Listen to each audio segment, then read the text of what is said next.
సల్లుభాయ్తో Telangana CM ముచ్చట్లు. PPA ఎగ్జామ్ని వాయిదా వేయాలంటున్న లాయర్లు. ఓట్ నాట్ ఫర్ సేల్ అంటున్న ఒక ఫ్యామిలీ. పెద్దపల్లి జిల్లాలో మరో కోర్టు ప్రారంభం. ఇలాంటి వార్తల్ని 30 సెకండ్స్ ఫటాఫట్ ఫుల్ న్యూస్లో చూసేద్దాం.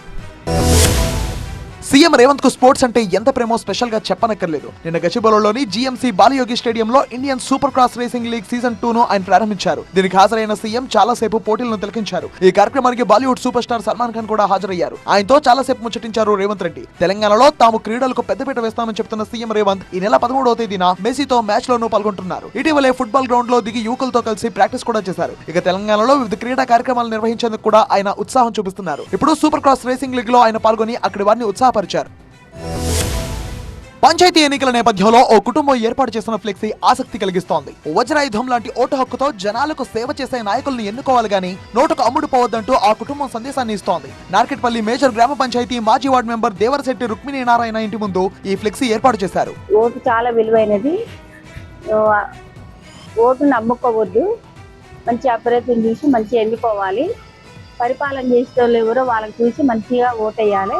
నేను గతంలో ఉప సర్పంచ్ పదవికి ఇచ్చిన 5 లక్షలు ఇస్తాంటే కూడా నేను తీసుకోలేదు.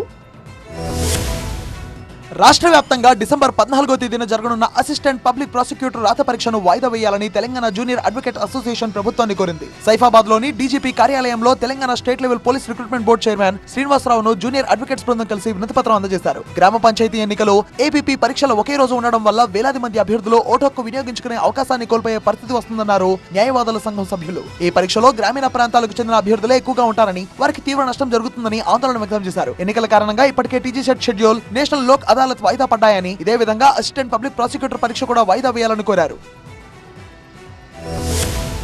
బాధితులకు సత్వర న్యాయం చేకూరాలంటే మరిన్ని కోర్టులు రావాలన్నారు హైకోర్టు న్యాయమూర్తి జస్టిస్ లక్ష్మీనారాయణ అలిశెట్టి. పెద్దపల్లి జిల్లా సుల్తానాబాద్ కోర్టు ఆవరణలో కొత్తగా మంజూరైన అదనపు junior civil judge first class magistrate కోర్టును జస్టిస్ లక్ష్మీనారాయణతో పాటు జస్టిస్ కార్తిక్, జస్టిస్ శ్రీనివాసరావు ప్రారంభించారు. కోర్టుల్లో దీర్ఘకాలికంగా ఉన్న పెండింగ్ కేసులను త్వరితగతిన పరిష్కరించేందుకు కొత్త కోర్టులను ఏర్పాటు చేస్తున్నట్టుగా న్యాయమూర్తులు తెలిపారు. ఈ కోర్టులకు అదనంగా జడ్జిలను కూడా నియామకం చేస్తున్నట్టుగా వారు తెలిపారు. కక్షిదారులకు న్యాయ వ్యవస్థపై నమ్మకం కలిగించేలా న్యాయవాదులు వృత్తిలో నైపుణ్యం పెంచుకోవాలని హైకోర్టు న్యాయమూర్తులు సూచించారు. సబ్ కోర్టు, జిల్లా కోర్టును సుల్తానాబాద్ లో ఏర్పాటు చేయాలని కోరుతూ బార్ అసోసియేషన్ అధ్యక్షుడు మేకల తిరుపతి రెడ్డి హైకోర్టు న్యాయమూర్తులకు వినతిపత్రం అందజేశారు. కడపలో సివిల్ సప్లైస్ ఆయిల్ సరఫరా కాంట్రాక్టర్ రోడ్డుపై బైఠాయించారు. తన ఎడిబుల్ ఆయిల్ ట్యాంకర్ ను పోలీసులు అడ్డుకున్నారంటూ traffic SI Jairam, CI Suresh పై ఆరోపణలు చేశారు కాంట్రాక్టర్ విజయభాస్కర్ రెడ్డి. రాత్రి 8 గంటల తర్వాతే నగరంలోకి అనుమతి ఉంటుందంటూ పోలీసులు తన ట్యాంకర్ ను అడ్డుకోవడంపై తీవ్ర అభ్యంతరం వ్యక్తం చేశారు కాంట్రాక్టర్. అత్యవసర సేవల్లో భాగంగా ఎడిబుల్ ఆయిల్ ట్యాంకర్లకు ప్రత్యేక అనుమతి ఉంటుందని, దీనిపై మాట్లాడితే అమానుషంగా వ్యవహరించారని విజయభాస్కర్ ఆరోపించారు. స్టేషన్ లో తన సెల్ ఫోన్ ను పగలగొట్టారని, తన డ్రైవర్ పై చేయి చేసుకుని అవమానించారన్నారు. అనంతరం రోడ్డుపై బైఠాయించి నిరసన తెలిపారు. పోలీసులకు వ్యతిరేకంగా ఆయన నినాదాలు చేశారు.